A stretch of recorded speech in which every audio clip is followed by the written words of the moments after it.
One night, everything the pharaohs built to last forever began to vanish. Not stolen from a temple. Not looted from a palace. Taken from the tombs of the god kings themselves. The kings swore their gold would rest untouched for all eternity.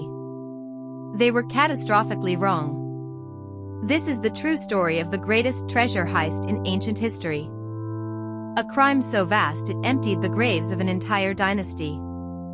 And it was carried out by the last people anyone suspected. And the men who did it knew exactly where to dig. Because some of them had helped build the tombs they came to rob. Chapter 1. The Kingdom of Eternal Kings. 3,000 years ago, Egypt was the richest civilization on earth. Its power flowed from a single, miraculous river. The Nile cut a ribbon of green through a merciless desert.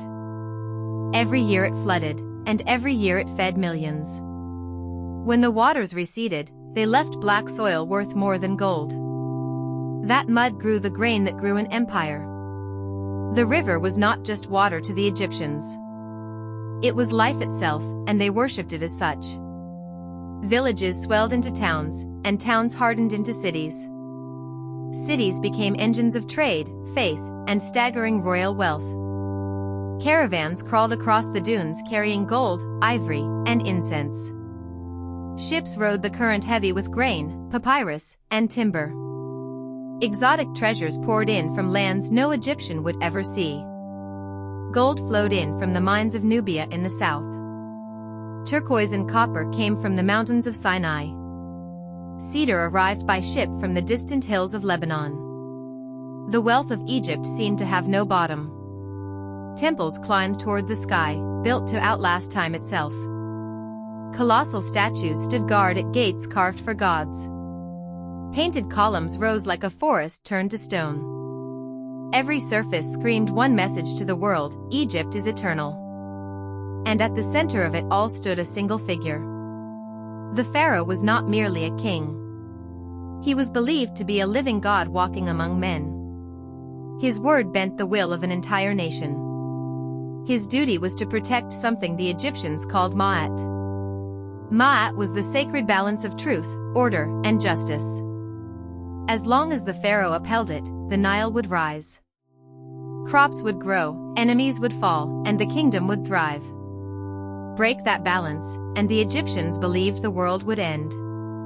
His crown held the cobra and the vulture, guardians of two lands. Priests bowed before him as they bowed before the gods. Armies marched at his command to the ends of the known world. So the pharaoh carried the weight of the cosmos on his shoulders. But even a living god could not outrun one enemy. Death came for the pharaohs just as it comes for all men. Yet to the Egyptians, death was never the end. It was a doorway to an eternal life beyond. And preparing for that life became an obsession without limit. The work began decades before a king drew his final breath. Master architects sketched tombs meant to fool grave robbers forever. Engineers plotted false passages, hidden doors, and dead-end shafts. Stonecutters drove tunnels deep into the living rock of the cliffs. Torch by torch, they carved out the houses of eternity. Artists followed, covering every wall with sacred spells and stories. Gods marched across the plaster in gold, blue, and blood red. Nothing was decoration, every image had a purpose in the afterlife. Every chamber was a stage for the king's journey through the underworld. Maps of the underworld were painted across the ceilings overhead. Spells from the Book of the Dead guarded every doorway. The tomb was a fortress built to fight an invisible war. Every inscription was a weapon against the demons waiting in the dark. But the tomb was only half the secret to eternity. The body of the king had to survive as well. Without a preserved body, the Egyptians believed the soul would be lost. And so began one of history's strangest and most exacting rituals. Priests carried the royal corpse to a place called the Pure House. There, mummification would defeat decay itself. First, they washed the body in sacred water from the Nile. Then, with a hooked tool, they drew the brain out through the nose. The organs were removed and sealed in jars of alabaster. Each jar was guarded by the carved head of a protective god. But one organ was never taken. The heart was left inside the chest, and for a reason. The Egyptians believed the heart would be judged after death.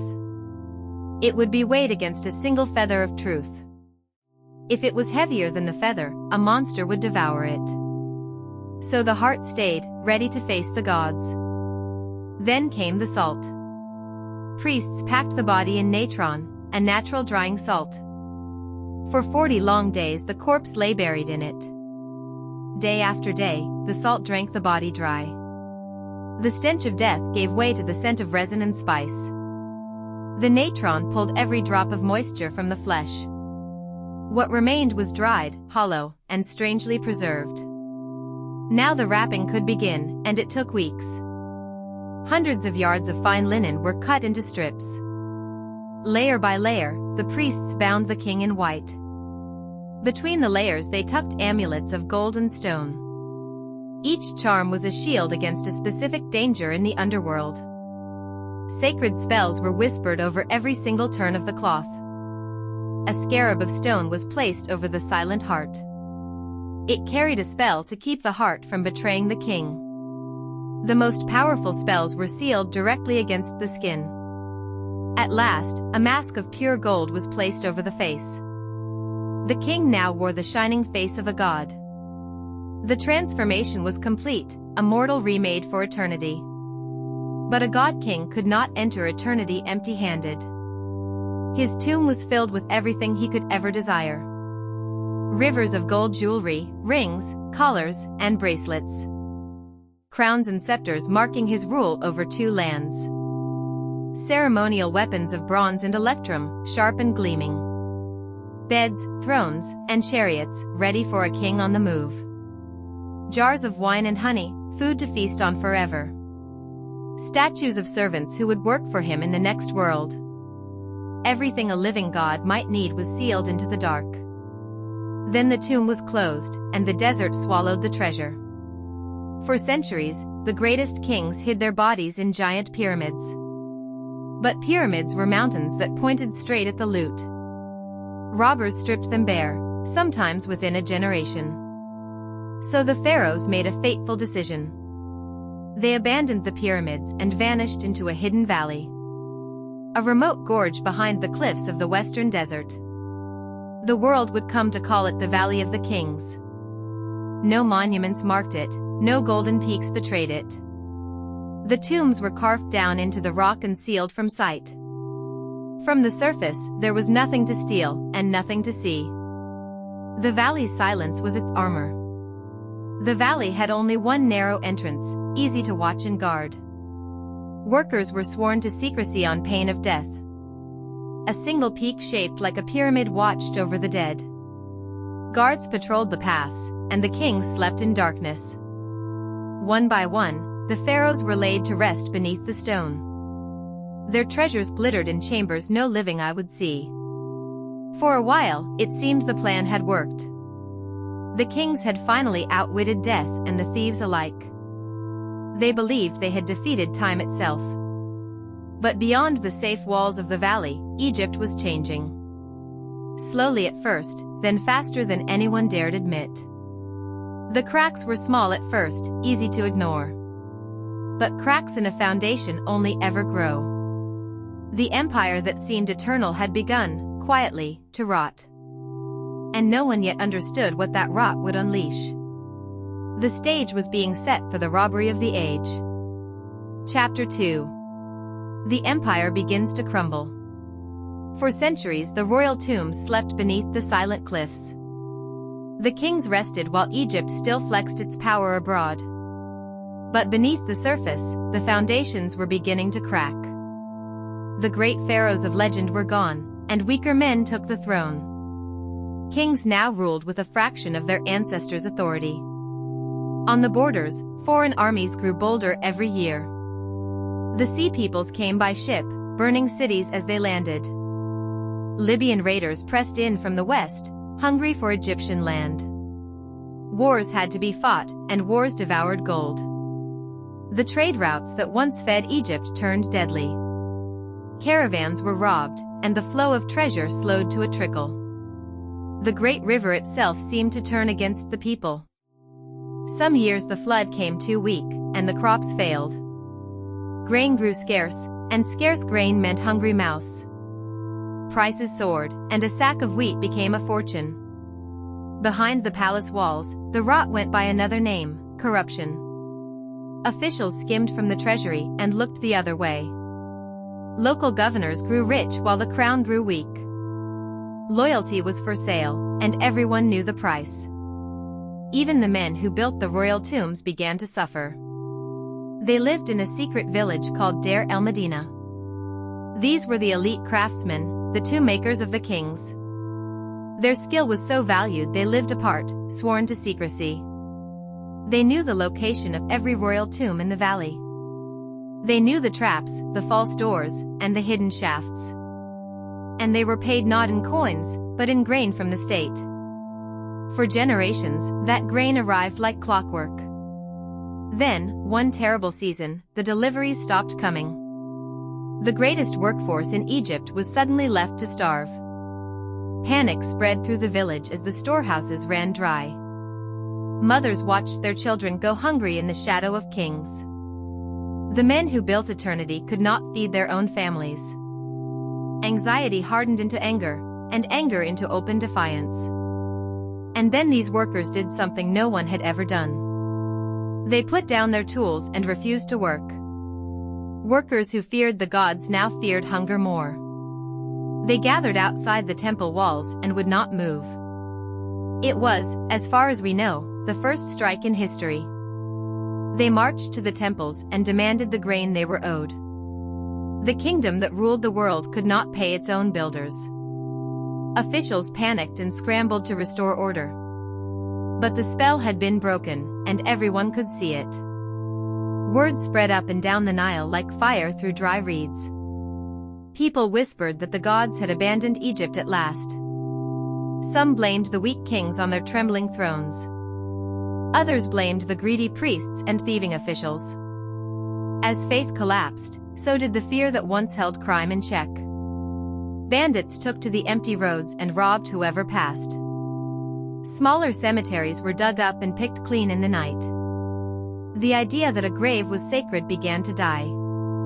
And all the while, one thought grew in desperate minds. Out in the valley, the greatest treasure on earth lay waiting. Behind thin walls of stone slept kings buried in gold. Chambers overflowed with jewels no guard would ever count. Ceremonial weapons, golden masks, and sacred oils sat untouched. Everything placed there for eternity was still exactly where it lay. To a starving man, that tomb was more wealth than 100 lifetimes. Now ask yourself, with your own children starving, would you resist? And the men who understood the valley best were the ones who built it. They knew the secret paths through the cliffs in the dark. They knew which piles of rubble hid a sealed doorway. They knew precisely how the tombs had been closed and could be reopened. The knowledge meant to protect the kings had become a loaded weapon. All it would take was one desperate night and one loose seal. Whispered deals were struck in the dark corners of the village. Guards were offered a share to simply look away.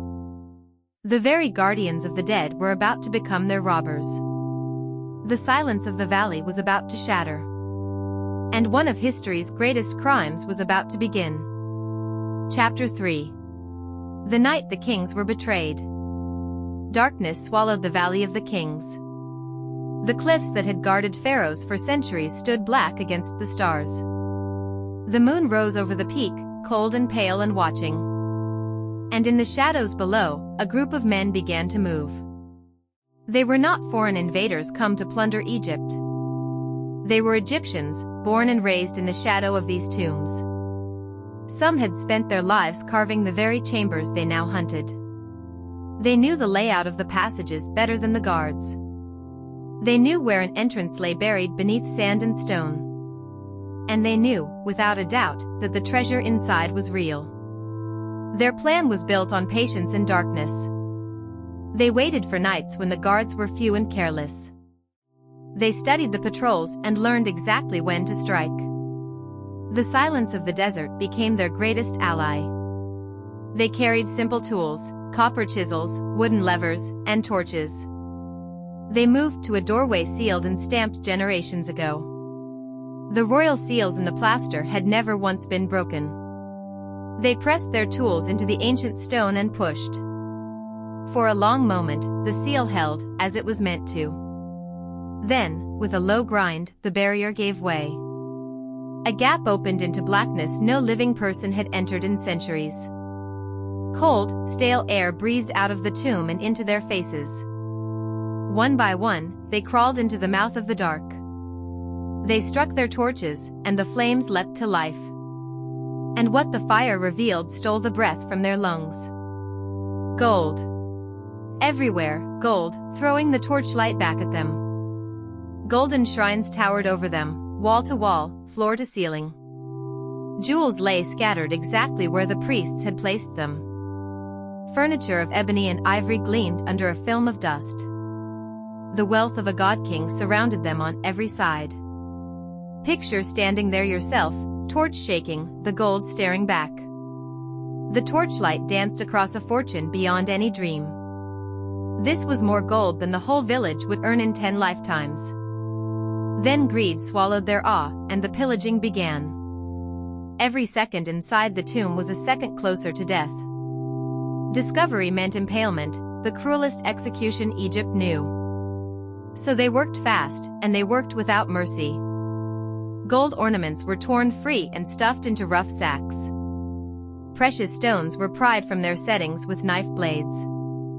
Furniture too large to carry was smashed apart for its gilding. Sacred statues were snapped in half and shoved into bags.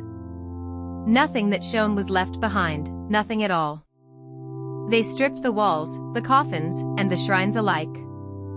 The chamber that had waited in perfect stillness became a wreck. And then their torches turned toward the king himself. The mummy lay in its nest of golden coffins. Upon its face rested a mask of solid, glowing gold. To the robbers, it was not a god, it was a payday. They dragged the royal body out into the torchlight. Knives flashed as they cut away the sacred linen wrappings. They peeled back the layers the priests had blessed with prayers. Golden amulets tumbled out from between the bandages. They stripped the mask from the face of a former god. Rings were wrenched from fingers, collars torn from the neck. The body once treated as divine was flung aside like refuse. Bones snapped in the rush to reach the gold beneath. The face of a god was reduced to a lump of scrap metal. Everything the priests had blessed was scattered on the floor. Centuries of sacred care were undone in a single frantic night. When it was over, they slipped back into the darkness. They left behind a ruined king and an empty, violated tomb. The sun rose on a crime the pharaohs never imagined possible. But a theft this large could not stay hidden for long. Treasures began to surface in the markets across the river. Gold that should not exist appeared in the hands of poor men. Suspicious wealth drew suspicious eyes, and questions began. The authorities launched an investigation into the emptied tombs. Inspectors were sent into the valley to see the damage themselves. What they found horrified even hardened officials. Tomb after tomb had been broken open and stripped bare. The rot had reached the holiest ground in all of Egypt. Arrests followed, and suspects were dragged before the courts. Some were stonecutters, some were guards, some were priests. The accused were beaten and questioned until the truth spilled out. Under torture, confessions came, naming names and hiding places. Scribes recorded every word on long rolls of papyrus. Those confessions still survive after 3,000 years. Judges questioned coppersmiths, farmers, and temple servants alike. The accused pointed fingers at one another to save their own skins. They are among the oldest criminal records in human history. In them, we hear the robbers describe the gold by torchlight. We hear how they split the loot and bribed the guards. We read the names of the dead kings whose peace they shattered. Yet for all the trials, most of the treasure was never found. It had been melted down and scattered beyond recovery. The gold of a dynasty simply dissolved into the economy. The Valley of the Kings would never be safe again. Its secret was out, and its silence was broken forever. Robbery spread from tomb to tomb like a plague across the valley. Soon almost every royal grave had been broken into. The eternal sleep of the pharaohs had been violated. And Egypt's rulers now faced an impossible choice. Chapter 4. The Pharaohs saved from oblivion. The robberies sent a shockwave through the priests and the palace. The tombs, believed unbreakable, had failed utterly. If the kings stayed where they lay, robbers would return. Every royal body in the valley was now in danger. The priests could not stop the thieves, so they made a plan. If they could not protect the tombs, they would move the kings. Under cover of darkness, trusted officials entered the ruined tombs. They gathered the battered mummies with what care they could. They collected shattered coffins and broken royal remains.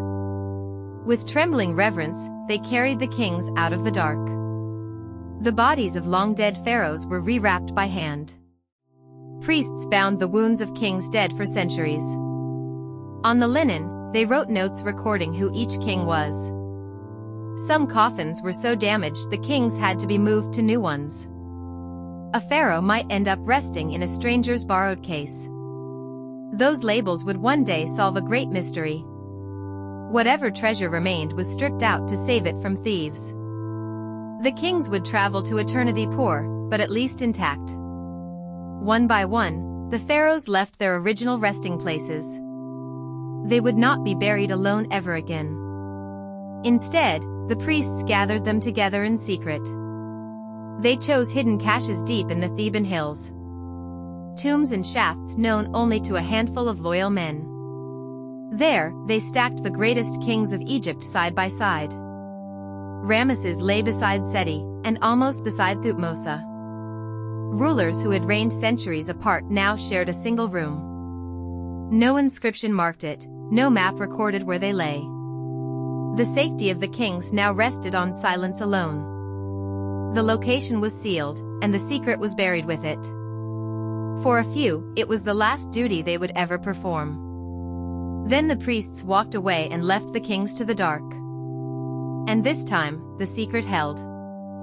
The ancient world faded into memory. Egypt fell to Persians, then to Greeks, then to Rome. The old gods were forgotten, and the temples fell silent. The names of the pharaohs slipped out of living memory. The hidden cache waited in the rock, untouched and unknown. Centuries passed. Then 1,000 years. Then 2. The kings slept on, hidden by men long turned to dust.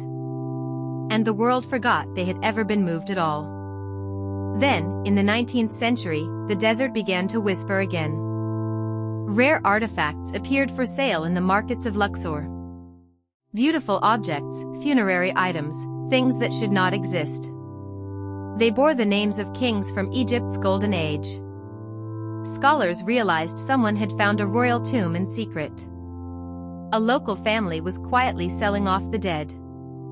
The authorities began to hunt for the source of the treasure. The trail led into the cliffs near a place called Deir el-Bahari. In 1881, investigators were led to a hidden shaft in the rock. They lowered themselves down into the darkness on ropes. At the bottom, a narrow passage stretched into the hill. They lit their lamps and crept forward, foot by foot. The air was thick and dead, unbreathed for thousands of years. Their lamps trembled as they pressed deeper into the hill. And then the light fell upon row after row of coffins. Dozens of royal mummies lay packed together in the gloom. It was the secret cache, sealed by the priests 3 millennia before. The rescuers of the ancient world had done their job perfectly. There lay Sekhenen-Retau, the king who died in battle. His skull still bore the axe wounds that killed him. There lay Ahmose, who drove the invaders out of Egypt. There lay the great warrior kings of the Golden Age. There lay Seti I, his face serene after 3,000 years. And there, above all, lay Ramesses the Great himself. The most powerful pharaoh Egypt ever produced, found at last. His face, preserved by priests, could still be seen. Names from legend lay stacked like cargo in the gloom. Men who had shaken the ancient world now shared a single tomb. 40 centuries of history rested in that narrow passage. The greatest kings of the ancient world, gathered in one room. Their treasure was gone, stolen, and melted long ago. But the kings themselves had survived against all odds. The desperate rescue mission had spanned 3,000 years. And in the end, it had succeeded beyond all imagining. The mummies were carried out of the shaft into the sunlight. For the first time in millennia, the kings saw the sky. They were taken down the Nile toward the museum in Cairo. And as the boat passed, something extraordinary happened. Villagers lined the banks to mourn their ancient kings. Women wailed and men fired guns into the air in salute. Somehow, across 3,000 years, the kings had come home. The children of Egypt wept for fathers they had never known. The people of Egypt honored pharaohs dead for 30 centuries. The tomb robberies were far more than a spectacular crime. They were a window into an empire under crushing pressure. They show how hunger, greed, and fear can break the sacred. They show that no wall is strong enough to guard true wealth. The kings trusted stone and gold to keep them safe forever. In the end, it was loyalty and courage that saved them. Today, those same mummies rest in a museum in Cairo. You can stand before the face of Ramesses the Great. You can look upon the king the robbers tried to erase. The papyrus confessions still tell the story of that night. The Valley of the Kings still guards its ancient secrets. Archaeologists still search its cliffs for tombs yet unfound. Some mysteries are solved not by luck, but by patience. Every fragment we uncover brings us closer to the truth. The desert still hides countless secrets beneath the sand. Perhaps the next great discovery already lies beneath our feet. Until then, the Valley of the Kings keeps its silent watch. The greatest robbery in history did not erase Egypt's legacy. Instead, it revealed the courage of those who fought to save it. The empire of the pharaohs fell, as all empires must. But their story refuses to die. Thousands of years later, their voices still echo across the sand. And history still has stories left to tell. Thank you for joining us on the Ancient Hour. If this journey moved you, take a moment to support the channel. Which ancient mystery should we uncover next? Tell us in the comments below, we read every one. Until our next journey into the past, keep questioning everything. The gold may be gone, melted away into the dust of history. But the kings endured, and their story will outlive us all.